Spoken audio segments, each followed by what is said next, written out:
Welcome everybody to the latest episode of Money, Life and Gags with Harry and Mark. How are you, Harry? Mark, I'm doing very well. How are you? Cold winter Melbourne.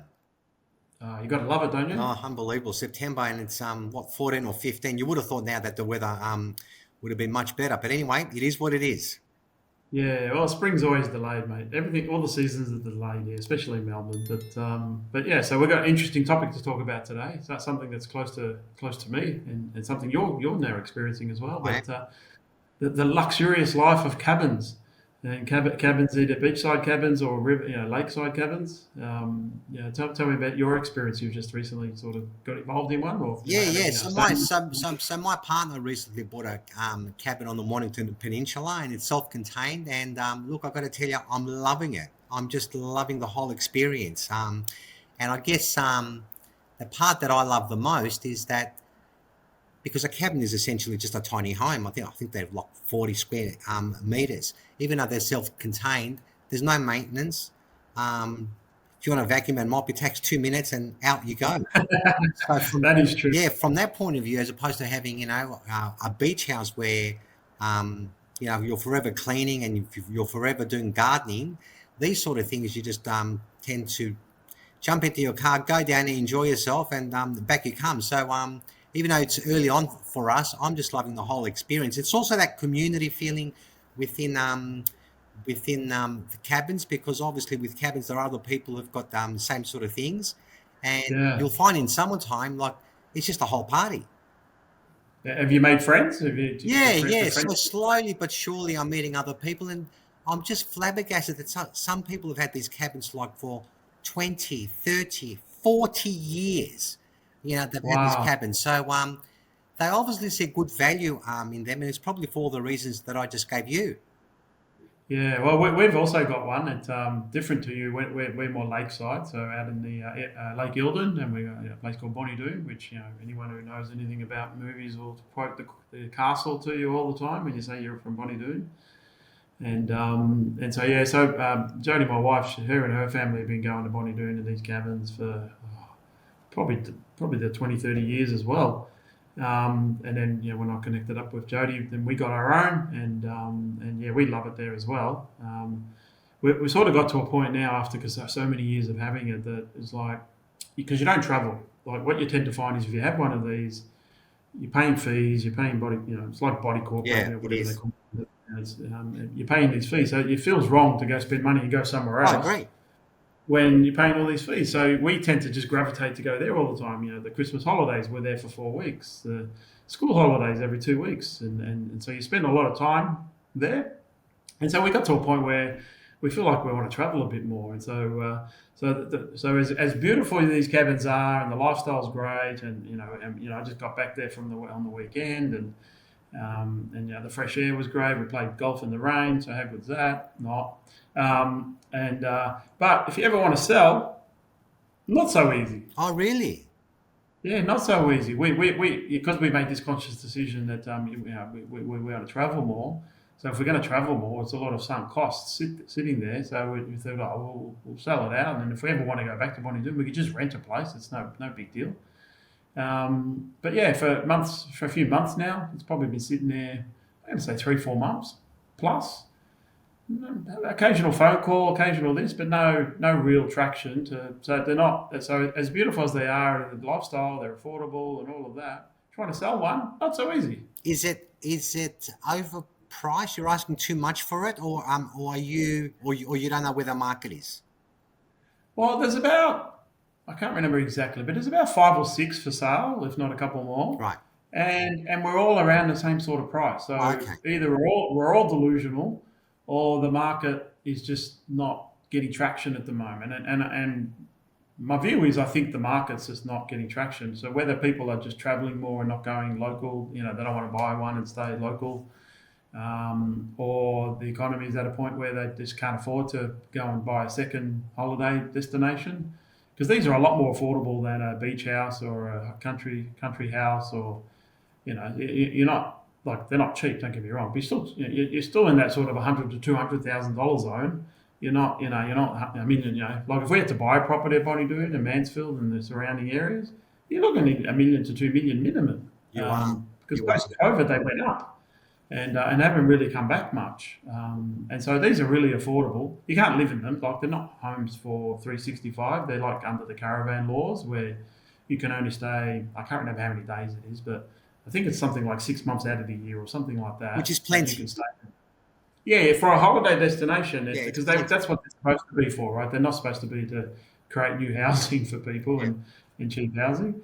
And so, yes, but we've certainly got every value out of ours. Are we too expensive trying to sell it? I can't answer that, but I know I'm at the market. I'm around where everyone else is trying to sell it. And so, um, no one's sort of dropped their price because we're not desperate sellers. We're not trying to sell it to save, pay off loans or anything like that. We're just making a lifestyle choice. So you get your price or you don't. It's funny And because over the weekend, my partner and I, we were discussing about the annual fees that you have to pay at these caravan parks or camping sites. Look, initially I thought it's not cheap, but then when I compare it owning a beach house, apart from the upfront capital cost, you talk about 1 million, and you're lucky if you can buy something for 1 million. But once you start adding up your rates, your electricity, your gas, your land tax, a possibility of a vacancy tax. When you think about all those things, I think cabins in isolation, the fees are actually quite cheap because even if you wanted to go out to Bonnie Doon on the weekend, mate, you're looking at a couple of $100 per night just to get started. what did you just call it? What do you mean? Did you just call it Donny Boone? Oh, I did too. I did You too. just created a new hotspot, Donny Boone. What's the suburb again, mate? Bonnie Doon. It's all right. You only got the Bonnie letters Doon, mixed up on Bonnie each Doon. one. I It's don't know Bonnie why Doon. I keep saying that. Um, That's so funny. Don't worry. what was I saying? Yeah, so the fees are actually quite they're quite They are. They're reasonable. very affordable. Yeah, insurance is not stupid either. You're not paying an absolute bomb for insurance. You generally the contents is really the couch, the Yeah, TV. Like exactly. you don't have a lot of expensive belongings there. And the good thing is when you sell these things or you buy them, you actually all the contents stay in it. So people sell them, Yeah, walk yeah. in, walk out. So you keep all the cutlery, you keep the plates, you keep the microwave, you keep the couch, the TV. Generally, if someone's put something really expensive, they might take it out. But generally, what's there is what you keep. So you actually, when you buy it, you got all this other value. They might be worth, I don't know, 2, 5, 10 grand, depending what's in there. But that's in the purchase price, like because people don't come with stuff moving it out, and Something so tells me something tells me, Mark, that if you do sell it, I mean, I don't view life as regrets, but you will miss it. yeah, we might. But I want to travel. I want to see more. I want to Yeah, do more. So so this year we're traveling. Jodie's off to Europe with her friend and parents, and I get the ass. I got to stay here. Nah, he's just joking. That was a joint idea. Because we got all the kids, so we can't all go. yeah. But I'm going to take the kids to Bali at around just for a couple of weeks around the same time. So like we're still going to do it. And if this thing sells, it sells. If it doesn't, it sits there, and we'll go when we can go. But yeah, for me, it's always like I always look at the investment thesis of it, right? So what could I do? Ours is worth in excess of 200. So what can I do with that 200 grand as compared to just leave it sitting there and paying 10 grand of fees and body corporates and insurance Yeah, and yeah, stuff. yeah, yeah. And so for me, it's always that opportunity cost How long have you But had you're it? right. How long have you had it for, Mark? Oh, I'm going to say about 16 years, Oh, 17 that's a years, long something time. like that. Oh, that's a long time. Yeah, yeah. And we go pretty much been going there every year. So every Christmas we have gone through that period. There hasn't been a Christmas, New Year that we don't go there. So we know a lot of the people in the park, and they're really nice people. So like you mentioned community before, Yeah, it's really what it is. yeah, it is. Like none of these people, I don't know them all that well, but I don't think any of them socialise outside of the park when they go home, socialise with anyone in the Yeah, park. I Like agree. it's just a park community, and when you're in the park, you socialise Yeah, and you have a drink, and you share some barbecue, or you do whatever, and you see people, enjoying each other's company, and then they go home, and that's it. Move on, it's gone, yeah. and so yeah, so from that aspect, yes, it's good. It's fantastic for young kids. Like if you have toddlers up to sort of I don't know, that 12, 13, 15 zone. It's an So adventure. many kids. Yeah, so many kids are there, and they're always like my kids. Not so much now because they're old and a bit lazier, but when they were younger, they were at the door at 7:30, and because it's a little bit like a gated community, but there's no gates. But you're in a park, so you're a bit there, and kids would just play with all other kids, and we wouldn't see them unless they were hungry. They'll come in for a Yeah, quick feed and normal then thing. go out again. Yeah, and then we wouldn't see them until it's time for dinner. You've got to come home, and the whole day out in adventure, exploring, playing, Exactly what whatever you they're want. doing. Yeah. So for young families, fantastic. The problem you got, and another reason why we're doing the sale process is like my son is almost as tall as me. He doesn't fit in the bed. Oh, really? Yeah, because the cabins they don't have big beds like. Oh, Some of the cabins have just a double bed, and so he's generally when Archie goes there, he stays at my in-laws because they've got a room with a double bed, so he can sleep diagonal and he fits. But in the cabin, it's pretty tight; it doesn't fit. And so if you've got a tall family, be careful because they'll grow out of it. My daughter's not quite there yet, but if she keeps growing, she'll have the same problem as well. And then you get to a point where sort of 18 plus, when they get to that point, they don't want to go anymore. yeah, fair enough. So our older kids, they don't want to go, and Yeah. you get to that point. Okay, well, but you got to be careful when you buy these things because if you do need to sell in a hurry, you just can't. Hmm. In- Interesting. And how many cabins are on your site? Oh, I'm gonna say there's maybe 100. 100, right? Um, Yeah, I'm guessing, but I'm yeah, gonna yeah, say no, it's that's about fine. 100. And most of them are cabins. There are these still occasionally older ones with the caravan with an extra on Annex. next to Yeah, it. yeah, Next to it. An extra. That's a document, isn't it? Annex next to it. yeah. But they're slowly getting weeded out because everyone's got cabins now. And So they we have to got be like updated front and all row, that back sort of row stuff. Yeah, going up in yeah, cabins because they're better. yeah, they are. Um, yeah, I'm going to say maybe there's 100, 150, But something see, like even that. if you take 100, and let's say during Christmas time, everyone's just there. There's at least 200 people there in the park. I mean, imagine how much fun you can have at the caravan park, and everyone's just together. I mean, I think it's Yeah, fantastic. that part's good. When some people they drink too much.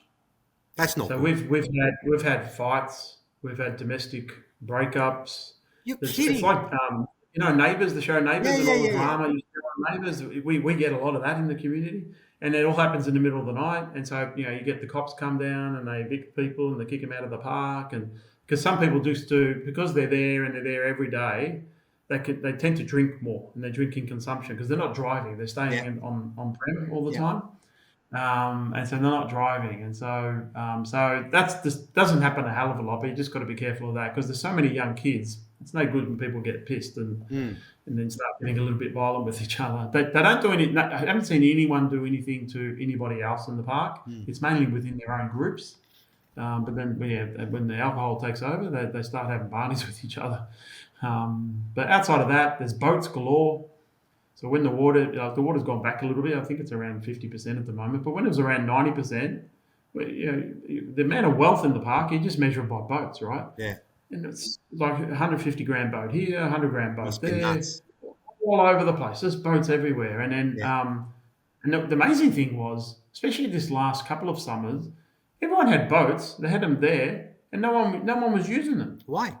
Like it was only maybe 10 to 15, maybe 20% of boats were actually going out in the day doing stuff. Most of them had the boats there, but then they just sat there all the time. Oh, wow. I don't know why. Can't explain. But I had um, my investment hat on myself on the weekend, and I thought, yeah, geez, I'd love to own this 200 cabins at I think it's $7,000 or $8,000 a pop.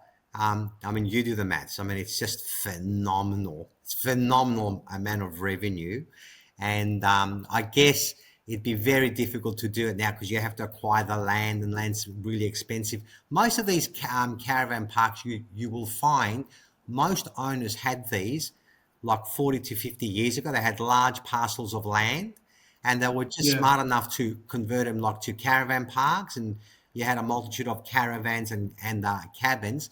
And I'm not too sure if they knew that they could charge as much fees as what they do today. It's just, it's just, In relative terms, they were, mate, because you got powered sites, non-powered sites. yeah, You got entrance fee, car park fee.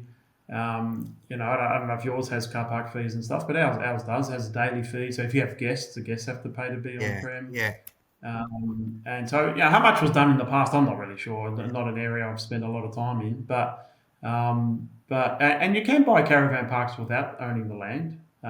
There's actually, I don't leaseholds. know if they're still around. Yeah, you do leasehold on it, and you get it like 100-year leasehold or something like that, so that you have something to sell to somebody Yeah, else. You don't want to build a business and then have nothing left. yeah, But it's an interesting lifestyle choice. But yeah, I just warn people the pluses are fantastic, but you just don't want to get in a situation where you need to get out in a hurry because it's not that easy an asset to sell unless you just want to sell at an absolute discount where it's stupid. But Mark, from my point of view, and I've only been there literally for 2 minutes, from what I've gathered, and my partner's got hers beachside. If you want a beachside home, it's minimum $1 million. It's minimum $1 million, right? And again, yeah, go with the headaches of all these bloody costs of maintaining a bloody home and all that sort of stuff. For a tenth of the cost, the beach is right in front of you. You can come and go whenever you like. And I think I'm not necessarily talking about an investment point of view, because sometimes we have to look at things just pure lifestyle. From a lifestyle point of view, I well, never. that's why we get married and have kids, right? Because there's still enough on the. But from a lifestyle point of view, I think it ticks every single box. I really do. Yeah, no, I don't disagree with that. Lifestyle choice, absolutely. For the money we've spent, we got so much value out of it, and our kids have grown up there, two sets of, and we still go there and enjoy it. I still have a mental release when I go there. I can relax better. So Good, isn't yeah, it? from that side of it, it's fantastic. So good topic today, mate. Well done. Excellent, excellent. So on that note, Mark, I can only hope that by the next time we do the next pod that you've had a successful sale. Fingers crossed. Cheers, mate. Thank you.